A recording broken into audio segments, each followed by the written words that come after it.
Alô, galera que acompanha as gravações de nossas videoaulas preparatórias para o Enem. Nessa aula de hoje nós vamos dar sequência, continuidade à revisão de geometria espacial. Isso mesmo, galera, geometria espacial, um conteúdo que cai de montão, todos os anos na prova do Enem, e é o que nós vamos ver a partir de agora. Olha, na última revisão, na última aula que nós tivemos sobre geometria espacial, nós fizemos a revisão de poliedros, né? Nós vimos o que são os poliedros, os seus elementos, e principalmente nós fizemos a revisão dos poliedros regulares: tetraedro, hexaedro, octaedro, dodecaedro e icosaedro. Olha só, entre esses poliedros aí regulares, tá? Existe apenas um que é considerado prisma, que é exatamente o cubo ou o hexaedro. Essa revisão de hoje, dando sequência à geometria espacial, nós vamos fazer uma revisão sobre prismas. Então aí vem a pergunta: o que são prismas? Ou o que é um prisma? Quem são os seus elementos? É o que nós vamos ver a partir de agora, tá? Então, lembrando bem que todo prisma ele é um poliedro, mas nem todo poliedro é considerado um prisma. Para a gente saber, revisar, recordar o que vem a ser um prisma, eu vou desenhar um agora em nossa lousa e nós vamos rever quem são os seus elementos. Vamos lá? Acompanha comigo, tá? Então eu vou colocar aqui de preferência, só a título de exemplo, para vocês visualizarem legal. Eu vou colocar aqui um prisma de base pentagonal, ok, galera? Então o desenho já vai ficar prontinho e a gente vai rever quem são os elementos de um prisma, ok? Então vamos lá. Isso é um desenho tridimensional, ele é meio complicado para fazer o traçado. Eu estou usando o desenho, fazendo o desenho à mão livre, mas vocês vão conseguir entender direitinho, tá? Então olha aqui, ó. Eu tenho aqui um prisma. Primeiro lugar, deixa eu falar para vocês o que seria ou o que é a definição de um prisma. Prisma na geometria espacial é todo poliedro que tem duas características importantes, fundamentais, tá? Que definem o que é um prisma. Para ser um prisma, o poliedro tem que ter duas faces que devem ser paralelas e exatamente iguais. Então vamos lá, duas faces paralelas e iguais, e as outras faces que compõem esse poliedro, elas devem ser retangulares. Professor Zacarias, explica para nós essas características nesse prisma que você acabou de desenhar. Pessoal, nesse poliedro aqui, que é um prisma especificamente, olha que aqui eu tenho um pentágono. Veja bem, ó, um lado, 2, 3, 4, 5 arestas, 5 lados ou 5 arestas. Naquela parte superior, olha que esse pentágono aqui, o que é uma das bases do prisma, ele se repete na parte superior, ele se repete lá em cima. Olha aqui, ó, uma aresta, 2, 3, 4, 5. Então, olha bem, ó. Esse poliedro aqui tem duas faces, olha que elas são paralelas e elas são idênticas, elas são exatamente iguais. O desenho foi feito à mão livre, mas dá para você enxergar legal, né? São paralelas iguais. Agora, galera, vamos olhar ao redor, vamos olhar em volta desse prisma. Olha que aqui à esquerda eu tenho um retângulo, mais à direita aqui de frente eu tenho dois retângulos. Vamos fazer um giro aqui, ó, no sentido anti-horário. Lá por trás eu já tenho mais um retângulo, lá no fundão eu tenho um quarto retângulo e lá atrás à esquerda eu tenho mais um. Olha que eu tenho 5 retângulos, então presta bem atenção, ó. Duas faces paralelas iguais, que são esses dois pentágonos, um embaixo e outro em cima. Esses pentágonos que são paralelos e iguais, eles são as duas bases do prisma. Então aqui eu tenho, ó, no caso, como a figura foi apresentada, a base inferior, eu tenho ali a base superior, que é esse pentágono, repito, tá? E ao redor eu tenho 5 retângulos. Zacarias, por que 5 retângulos e não uma outra quantidade? É porque a base desse prisma, ela é pentagonal. A base, como nós já vimos aqui, é um pentágono. Se um pentágono tem 5 lados, ou no caso, como é poliedro, tem 5 arestas, então eu vou ter 5 retângulos na face lateral ou na lateral do prisma. Professor, se essa base aqui fosse quadrangular, ou seja, uma figura com 4 arestas ou 4 lados, aí eu teria 4 retângulos, ao redor, em volta ou na lateral do prisma. Quer dizer que a quantidade de retângulo depende do tipo de base que caracteriza o prisma, ok? Agora vamos ver quantas arestas na lateral. Eu tenho, ó, 1, 2, 3, 4, 5. Opa! Olha que característica interessante todo prisma tem, tá? Se a base é pentagonal, eu vou ter 5 arestas nas laterais, eu vou ter 5 arestas na base e eu vou ter 5 retângulos na parte lateral do poliedro ou do prisma. Sem contar que nesse caso específico as bases elas são pentagonais, ok? Então essas são as primeiras características de um prisma e vamos continuar recordando quem são os seus elementos. Ora, como acabamos de falar, isso aqui é uma aresta, tá? Ela é uma aresta, o que? Lateral, tá? Lembrando que, se aqui é a base do prisma, então essas 5 arestas aqui, elas são arestas da base, certo, gente? Então, elementos de um prisma, 2 bases paralelas iguais, eu tenho retângulos na parte lateral e aqui eu tenho as arestas laterais. Agora, presta bem atenção, ó. Se você olhar direitinho, esse prisma aqui, ele é reto, ele não é um prisma meio deitado ou inclinado, prisma reto. Zacarias, o que seria um prisma reto? Eu vou desenhar aqui para vocês, tá? A base onde o plano da base desse prisma. Então o plano da base desse prisma, galera, ele é isso aqui, ó. Estou desenhando o plano que contém a base. É esse plano aqui, ok? Então veja bem, presta bem atenção, isso é o plano que contém a base do prisma. Se você olhar direitinho aqui, se você observar atentamente, tá? Essa aresta lateral aqui, ela é perpendicular, ela forma, caiu aqui a tampa do nosso pincel, já peguei. Olha que essa aresta lateral, ela forma 90 graus, ela é perpendicular com o plano da base. Então aqui eu tenho um prisma reto. Se esse prisma ele fosse deitado, inclinado, ou seja, se essa aresta lateral formasse um ângulo menor do que 90 graus com o plano da base, aí eu teria um prisma inclinado ou oblíquo, tá? Deixa eu só explicar para vocês esse lance de plano da base, que é esse plano aqui. Esse plano se comporta, galera, como se fosse, por exemplo, a superfície de uma mesa onde esse prisma estaria apoiado, tá? Então aqui eu tenho, vamos supor que isso aqui seja a superfície de uma mesa. Eu tenho aqui as pernas da mesa, certo? Eu tenho o prisma apoiado. Esse lance de associar um plano da base de um prisma ou de qualquer outro poliedro ou sólido geométrico à superfície de uma mesa, isso é apenas simbólico. Por quê? Porque a superfície de uma mesa, todo mundo sabe que ela é medida, ela é limitada, ela tem medidas, tá? E um plano, ele é ilimitado, ele é infinito. Então, essa analogia, essa associação que eu fiz é apenas simbólica, ok?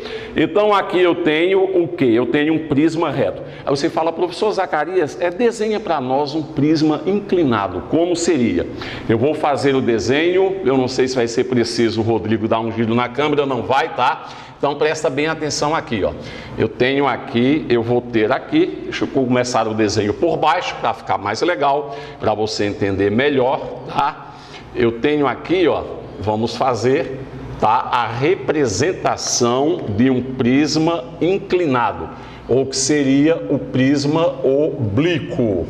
Olha aqui, ó. Que legal, que interessante, né, galera? Então presta bem atenção, ó. Vamos fazer aqui a colocação das arestas não visíveis, tá? Olha, eu tenho aqui um prisma inclinado, ok? Ou um prisma oblíquo. Eu vou colocar aqui para vocês, eu vou desenhar aqui o plano de sustentação ou plano que contém a base desse prisma. Estou desenhando o plano aqui, tá? Que agora há pouco eu fiz a associação e expliquei como com a superfície de uma mesa. Aqui eu tenho o plano que contém a base desse prisma. Uma coisa interessante, olha, Esse prisma que eu acabei de desenhar, ele é um prisma quadrangular. Esse aqui que nós iniciamos nossa aula é pentagonal. As bases, cada uma com 5 arestas. Isso aqui é quadrangular. Olha que a base, ela é um quadrilátero, ó. Uma aresta, 2, 3, 4, tá? Então existem diversos tipos de prisma. A menor quantidade de arestas para definir um prisma são 3 arestas, seria um prisma triangular, que é muito utilizado na geometria também, ok? Então veja bem, por que esse prisma aqui ele não é reto e ele é inclinado ou oblíquo? Olha aqui, a aresta lateral, isso aqui é uma aresta lateral. Olha que agora ela não está formando 90 graus com o plano da base, ela está deitada, ela está inclinada. Vamos chamar esse ângulo aqui de ângulo θ.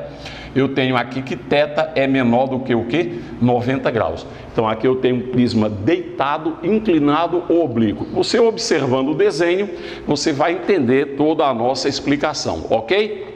Agora presta atenção, olha, por que no Enem sempre, ultimamente, vem caindo questões sobre prisma em seu exame? O Enem ele tem um documento no edital, eu já fiz uma referência, já falei sobre esse documento, chama-se Matriz de Referência, tá? A matriz de referência é um documento que diz que as questões do Enem, sobretudo na área de exatas, são questões que têm a ver com o dia a dia, com a realidade do candidato ou do aluno. Ora, se tem a ver com o dia a dia, a realidade do aluno, então as questões que têm figura de geometria espacial, essa figura deve fazer o máximo parte da vida dos candidatos. Então, eu quero dizer para vocês que prismas, eles existem muitos no nosso dia a dia. Eu tenho aqui um exemplo, presta atenção, tá? De um tipo de prisma que daqui uns dias, nós estamos quase em outubro, vai aparecer muito nas redes de supermercado. São as embalagens de panetone. Ora, quando eu tenho essas caixas comuns, caixa de sapato e caixas que ficam nas prateleiras de supermercado, como embalagens de alimentos, né? Aquelas caixas são prismas quadrangulares. É exemplo de aplicação da geometria espacial no nosso dia a dia. Eu falei de embalagem de panetone, essa aqui seria uma embalagem pentagonal, mas tem uma que é muito característica final do ano para embalar esse produto tão gostoso que é o panetone. Essas embalagens que eu estou falando são as mais comuns, elas seriam embalagens hexagonais, ou seja, elas têm o formato de um prisma, ok? Em que as bases não são pentágonos e sim hexágonos. Existem embalagens que são pentagonais, iguais a essa, mas as mais utilizadas são as hexagonais, que tem o formato que eu estou colocando aqui e agora, tá? Então olha bem, ó, aqui eu tenho um exemplo de prisma hexagonal. Todo mundo já viu isso aqui, final de ano, nas prateleiras de supermercados. São aquelas embalagens, como nós já falamos, de panetone. Olha que ela tem um formato hexagonal. Eu tenho aqui, ó, na base, uma aresta, 2, 3, 4, 5, 6. Lá em cima, paralela e igual, né? A mesma situação, o mesmo número de arestas. Então, isso é o tipo de prisma que é muito comum. Olha que são essas embalagens, prismas retos, até por uma questão de comodidade, por uma questão de economia de espaço e de praticidade para o consumidor. Dificilmente você vê embalagens em formato de prisma que elas sejam deitadas ou oblíquas. Ora, se eu acabei de falar na matriz de referência do Enem, que fala que as questões têm que colocar figuras que têm a ver com o dia a dia do aluno, então isso sugere que dificilmente, e eu acho que talvez até agora nunca caiu no Enem uma questão de prisma, que o prisma seja inclinado. Então você deve priorizar os prismas retos, ok? Agora a pergunta também que não quer calar. Professor Zacarias, as questões que caem no Enem sobre prisma, elas são geralmente questões teóricas ou questões que sugerem, que exigem que seja feito o cálculo. A maioria das questões de prismas são questões teóricas, tá? Inclusive, daqui a pouquinho nós vamos resolver uma que está fresquinha, que caiu no Enem do ano passado. Antes, porém, já se falando em termos de cálculo sobre prisma, quando vem a cair cálculo sobre prisma no Enem, geralmente é para calcular o volume do prisma, tá? os sólidos geométricos no exame nacional, a maioria dos cálculos é exatamente sobre volume. Então vamos anotar aí, né, como que calcula o volume. Volume de quê? De um prisma, evidentemente, que é o sólido que nós estamos revisando em nossa videoaula de hoje. Como que se calcula o volume de um prisma? Volume de um prisma, VP, volume do prisma é igual a quê? Azão é de área de quê? Da base vezes a altura, ok?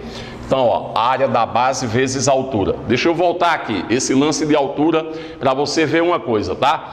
Como eu estou trabalhando aqui com prisma reto, já sabe o que é um prisma reto. No prisma reto, essa aresta, ou essas arestas laterais, ou especificamente essa aqui, ó, que eu estou trabalhando aqui, se as bases são paralelas iguais, as arestas laterais são todas iguais, tem o mesmo comprimento, tá? No prisma reto, essa aresta lateral, ela é a mesmíssima coisa que a altura, tá? Então, a aresta lateral e a altura são a mesma coisa como quando o prisma é reto. Zacarias, e se o prisma for inclinado como você deu um exemplo? Quem é a aresta lateral e quem é a altura? No prisma deitado, inclinado, as arestas laterais são essas aqui que fazem a ligação com as duas bases. E a altura, no caso do prisma inclinado, ela não é a mesma coisa que a aresta lateral. Ela vai ser a distância do vértice superior, vamos dizer assim, de um dos vértices da base superior até o plano da base. Essa distância perpendicular, ou seja, que forma 90 graus. Mas vamos ver aqui, ó. Então eu tenho volume de um prisma. É AB vezes H. Esse AB é a área da base, tá? E esse H, acabamos de ver, é a altura que no prisma reto é o mesmo que a aresta lateral. Agora, gente, ó, tem que ter um cuidado muito grande quando for calcular o volume de um prisma. Esse AB, que é a área da base, eu já sei que aqui é volume, que aqui é altura. Agora vamos colocar aqui que esse AB, não esqueça, é a área, ok? A área de que eu falei? A área da base. Só que tem um detalhe, viu, galera? Presta bem atenção, ó. Eu tenho aqui um exemplo de prisma pentagonal. A base é um pentágono. Se eu for calcular o volume desse prisma aqui, a área da base é a área de um pentágono. É um modelo que tem de calcular, é uma fórmula específica para a área do pentágono. Se essa base fosse um triângulo, a área da base seria a área de um triângulo, que seria base vezes altura dividido por 2, no triângulo, ok?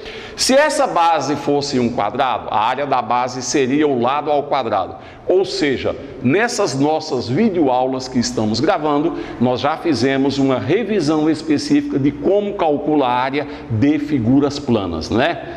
Desde o triângulo até o círculo, nós vimos como calcula. No caso do círculo, então, no prisma não tem base circular. Nós vamos revisar um sólido que tem a base circular, que é exatamente o cilindro. Aí vocês vão ver que o cilindro, ele é até um prolongamento de um prisma, mas ele não é um prisma, certo? Muito bem, então tem que ter cuidado. A área da base, quando vai calcular um volume de um prisma, essa área da base depende do tipo da base. Para cada base de prisma, dependendo do prisma, tem uma fórmula específica de se calcular a área de sua base, multiplicar pela altura, e esse produto ou essa multiplicação chega-se ao volume. Nós vamos resolver uma questão que caiu no Enem de 2017, ano passado, a última edição do Exame Nacional. Espero que vocês tenham entendido essa primeira abordagem que nós fizemos de prisma. Agora vamos resolver essa questão que está fresquinha, foi no Enem de 2017, e nós vamos fazer uma análise passo a passo dessa questão, tá? Então, olha, para não esquecer, então, ó, questão, tá? Enem 2017. Eu coloco essa questão aqui na questão de nível fácil, quando se trabalha com prisma, tá? Questão de nível fácil. Repito, o Enem obrigatoriamente trabalha com questões fáceis, médias e difíceis, devido ao modelo de correção de suas provas, que é exatamente a TRI, Teoria de Resposta ao Item.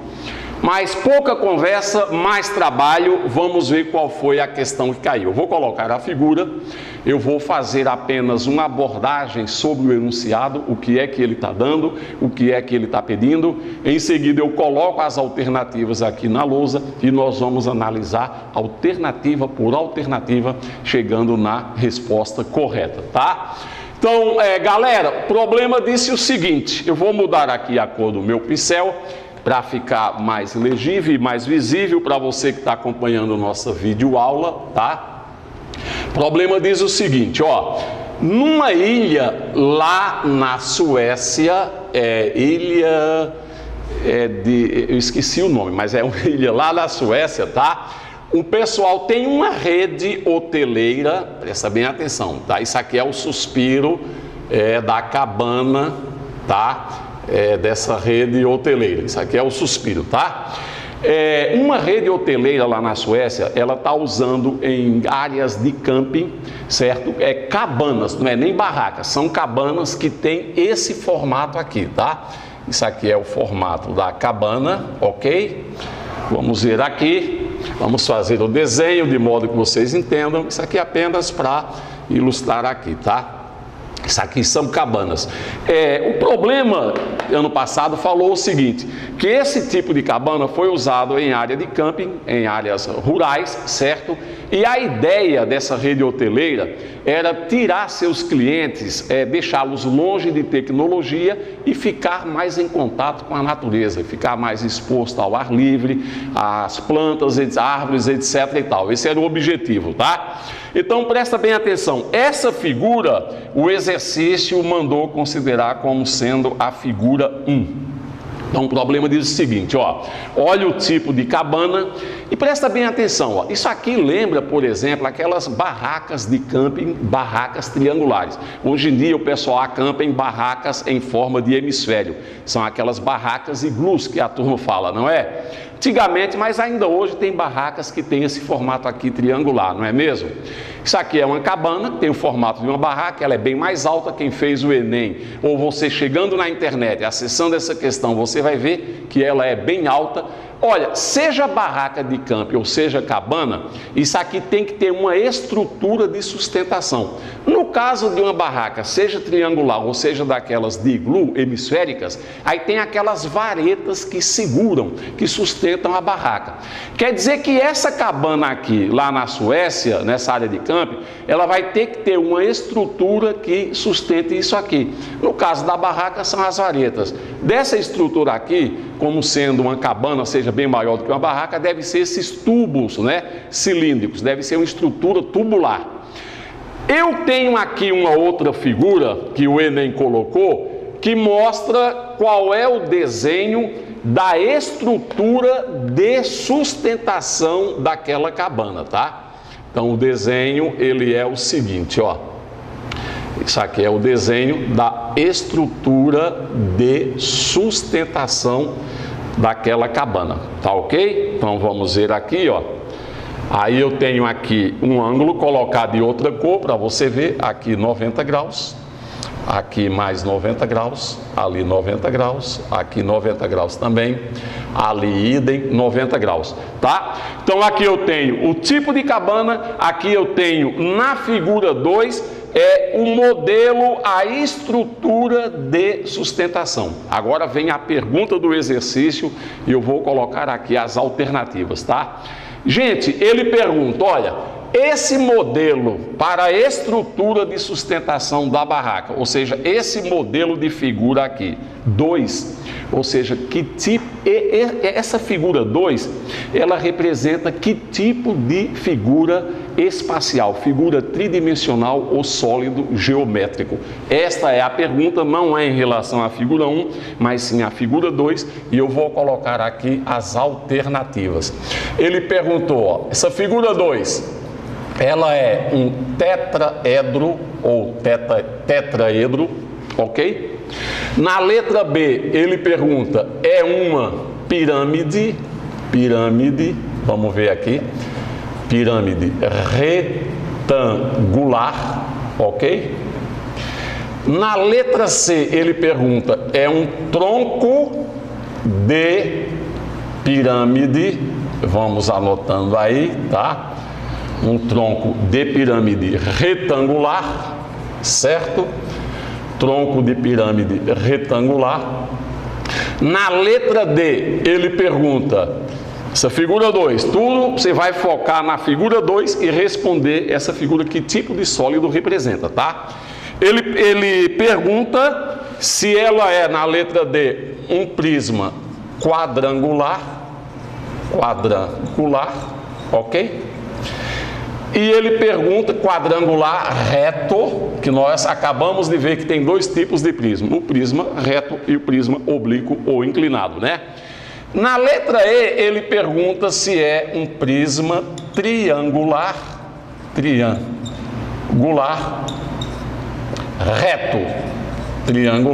reto. Vamos melhorar aqui, espero que vocês esteja legível as alternativas.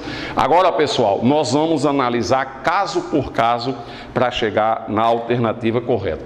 Eu estou vendo aí que já tem aluno que deve ter ido na resposta verdadeira direto, tá? Mas olha só, uma coisa que eu quero falar para vocês, o Enem não tem pegadinha.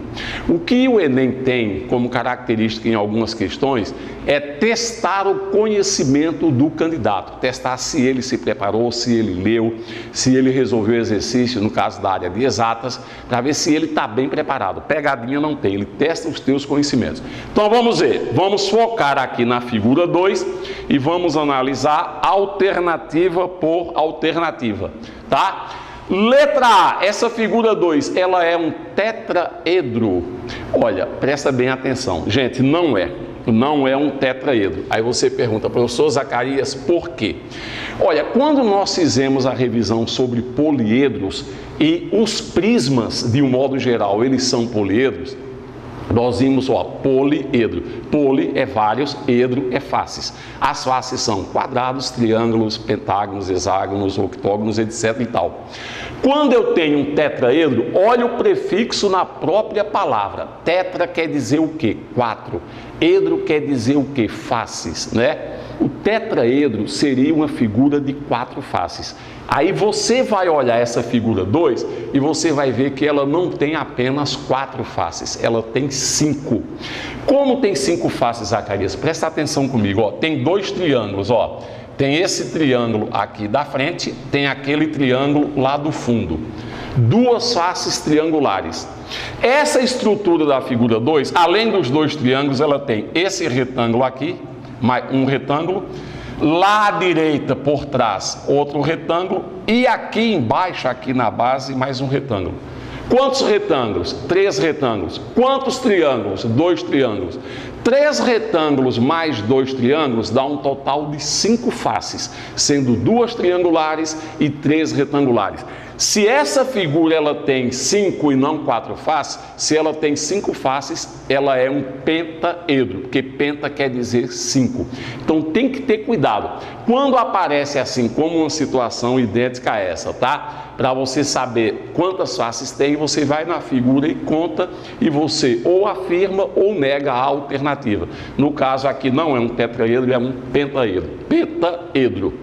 Agora, crianças, olha, eu tenho certeza que muitos candidatos ano passado pelo país afora, eles marcaram essa letra B, confundindo isso aqui com uma pirâmide. Gente, isso não é uma pirâmide. Letra B, pirâmide retangular, tá? Não é uma pirâmide. Zacarias, por que não é uma pirâmide? A pirâmide, ela tem apenas uma base, gente, tá? A pirâmide, todas as arestas, os vértices da base, eles convergem, saem em linhas, convergindo para um único vértice superior. Aqui em cima eu tenho 2 vértices. Olha, eu vou pegar esse pequeno espaço aqui, vou desenhar o que seria uma pirâmide. Eu vou desenhar aquela mais tradicional, tipo aquelas que tem lá no Egito, tá? Que é uma pirâmide quadrangular. Olha só, a pirâmide, ela tem apenas uma base. Essa figura tem 2 bases, ó, paralelas e iguais, né? Estou quase dando a resposta verdadeira para vocês. Olha a diferença da pirâmide, ela só tem uma base. Quer dizer, como aqui tem duas bases, eu não posso considerar, eu não posso considerar essa figura número 2 como uma pirâmide. Fosse triangular, hexagonal, pentagonal, pirâmide não é, beleza? Agora, crianças, olha outra complicação, ó. Aí o candidato pode pensar, poxa, se não é uma pirâmide, ela pode ser um tronco de pirâmide. Aí me pergunta, Zacarias, é um tronco de pirâmide? Não, isso aqui não é um tronco de pirâmide. Aí vem a pergunta imediata, por que isso não é um tronco de pirâmide? Antes de responder isso aí, primeiramente eu vou recordar rapidão aqui com você o que é um tronco de pirâmide. Tronco de pirâmide é quando eu corto uma pirâmide, tá, com um plano paralelo ou não à base da pirâmide. Uma dessas duas partes em que a pirâmide foi dividida é o que se chama de tronco de pirâmide. Pouca conversa, mais ação. Vou aproveitar essa pirâmide aqui, ó, que já está desenhada, vou mostrar para vocês o que é um tronco de pirâmide. Presta bem atenção, tá?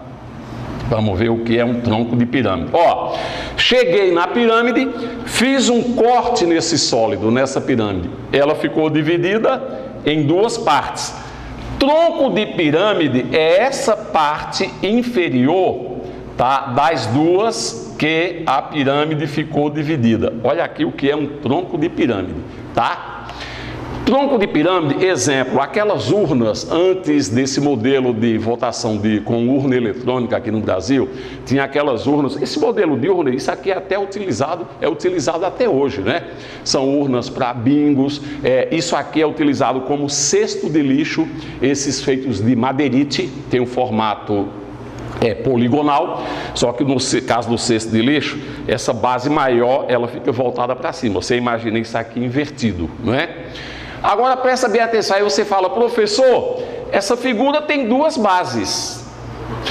Tronco de pirâmide que você acabou de falar para nós também tem duas bases. Por que eu não posso falar que é um tronco de pirâmide? É o seguinte, ó, no tronco de pirâmide, as duas bases, ó, são quadrangulares, tem essa base superior e essa inferior. No tronco de pirâmide, as duas bases são diferentes, tem uma base maior, tem uma base menor, elas são paralelas no caso aqui, tá? Mas não são iguais. Nesse caso aqui, essas duas bases triangulares são iguais. Você fala, opa, aquele triângulo lá de trás, ele é menor do que esse aqui. Ele não é menor. Isso é uma ilusão de ótica ou vista em perspectiva. Eu vou falar em perspectiva, eu vou dar uma perspectiva mais legal ainda, para você entender melhor a situação, tá? Então vamos fazer o seguinte, ó, ok? Com uma perspectiva melhor, mais legal, como se diz. Então, ó, esses dois triângulos são paralelos e iguais. No tronco de pirâmide, as duas bases paralelas não são iguais, são diferentes. Então, não é um tronco de pirâmide retangular. Vamos à letra D, estamos quase chegando, galera, na resposta verdadeira, tá? A letra D diz que essa figura 2 é um prisma quadrangular reto. Olha, para um prisma ser quadrangular, as duas bases paralelas e iguais, elas têm que ser dois quadriláteros, duas figuras com quatro lados. Presta atenção aqui, ó. Essas duas bases aqui são quadrangulares? São figuras com quatro lados? Não. Elas são triangulares. Quer dizer que, tá? Fizemos toda essa negação aqui para você ver item por item o que representa cada alternativa que não é verdadeira. Então, resposta verdadeira nessa questão, eu tenho aqui um prisma triangular reto. Por que prisma triangular? Olha, tem duas bases paralelas iguais, que são esses dois triângulos, seria a entrada da cabana e o fundo, vamos dizer assim, tá? Os dois triângulos são paralelos iguais e as outras partes são retangulares, como nós já vimos, tem 3 retângulos aqui. Quer dizer que pelo que nós revisamos agora há pouco, tá? Na abertura da aula, mostrando o que é um prisma, mostrando as suas características, você vê que essa estrutura de sustentação dessa cabana, ela se encaixa perfeitamente na alternativa E, certo? Então eu tenho aqui, pessoal, eu tenho aqui uma questão que caiu no Enem do ano passado. O Rodrigo já vai me falar ali como é que está o tempo da aula para ver os conteúdos que nós vamos avançar aqui, certo? E você vai estudando isso aí, você vai revisando, nós estamos acompanhando essa revisão aqui com vocês. Olha, deixa eu falar uma coisa aqui que é importante para vocês, tá? Vocês que têm acompanhado as nossas videoaulas, no caso específico, essa revisão, licença, tá? Essa revisão de matemática, eu tenho passado para vocês algumas técnicas de resolução de questões de múltipla escolha. Nós já vimos duas técnicas, né? Que é a técnica da semelhança e a técnica da eliminação. Eliminação de quê? Das alternativas que, de acordo com os dados do exercício e o que se pede na questão, essas alternativas são absurdas, você vai eliminando. Você fala assim, professor Zacarias, eu poderia aplicar alguma dessas técnicas aqui? Olha, seria muito perigoso, a do absurdo não se aplica. A da semelhança, que é a outra técnica que nós vimos, tem que ter muito cuidado aqui, ó. O que é a técnica da semelhança? É eu colocar os olhos nas alternativas de uma questão e observar se tem duas semelhantes. Mas aqui eu tenho 4 que aparecem em 2 pares, tá? Nós temos aqui 4 semelhantes, 2 a 2. Por exemplo, ó, na letra B e na letra C, aparece a palavra pirâmide e a palavra retangular. Tem uma semelhança entre essas. E nas alternativas D e E, também aparecem 2 palavras semelhantes, que é exatamente o que? Prisma. Então, a técnica da semelhança aqui, ela seria um pouco arriscada, um pouco complicada. Mas só que eu me inclino a dizer o seguinte, ó, se eu forçar a barra e quiser aplicar a técnica da semelhança, olha que na letra D e na letra E, a palavra prisma aparece em primeiro contato. Prisma. Prisma quadrangular, prisma triangular. Isso sugere que a pessoa que elaborou essa questão aqui, ela no fundo, quis colocar a verdadeira entre essas 2 últimas aqui. Na realidade, a verdadeira está na letra E, tá? E ela colocou isso aqui como uma maneira, diferenciando o tipo de prisma, como uma maneira de confundir o candidato. Então seria um recurso o aluno se prender que o cara que fez essa questão, ele forçou a palavra prisma logo de cara. Então são coisas, e volto a repetir, tá? Eu volto a repetir uma redundância, né? Só use essas técnicas quando não tiver tempo mais de fazer cálculo, quando você vê que o chute tem que ser a última alternativa. Mas o chute, estamos sendo repetitivo, ele deve ser o último recurso que um candidato deve utilizar, não só no Enem como em concurso público. Quando esse chute vai ser utilizado, ele tem que ser utilizado com inteligência, ou seja, usando as técnicas que nós estamos passando para vocês aqui, tá? Então, olha bem, ó, vamos apagar aqui. Nós acabamos então de fazer a revisão de prismas, certo? Fizemos um exemplo, ou seja, resolvemos uma questão que está fresquinha, caiu no Enem do ano passado. E os próximos conteúdos que nós vamos revisar, pessoal, são exatamente os próximos conteúdos. Eles são uma extensão, um prolongamento dessa parte de poliedros e de prismas. Nós vamos fazer uma revisão sobre paralelepípedos, retângulos e sobre cubo, que são poliedros e que especificamente estão nessa categoria que acabamos de revisar, que são os prismas, tá? Então fiquem atentos. Tem essa fórmula aí do volume do prisma. Ano passado, a questão que caiu, essa daqui, foi uma questão teórica, que eu estou colocando na categoria de questão fácil. Mas olha aqui, tem coisas que são fáceis no Enem, que se o aluno não tiver com todo o conhecimento, ele vai ficar atrapalhado na hora da questão, tá? Então fiquem atentos, tem os prismas. Esse ano pode cair uma questão de prisma de novo e ela pode até não ser teórica, ela pode ser através de cálculo. Se for para cair cálculo, já se sabe, o que mais o Enem explora de cálculo de prismas é o cálculo do volume. Volume de um prisma, nós acabamos de ver, é a área da base vezes a altura. E essa área da base depende muito do tipo de base que o prisma possui. Certo? Lembrando também que até hoje as questões de prismas sempre falaram em prisma reto e não prisma oblíquo. Ok, pessoal? Galera, muito bem, mais uma revisão para as nossas aulas preparatórias para o Exame Nacional do Ensino Médio. Nós vamos dar sequência à próxima videoaula, não percam. Revisão, repito, de paralelepípedos, retângulos e cubo. E aquele abraço, fiquem com Deus, até a próxima videoaula. Grande abraço.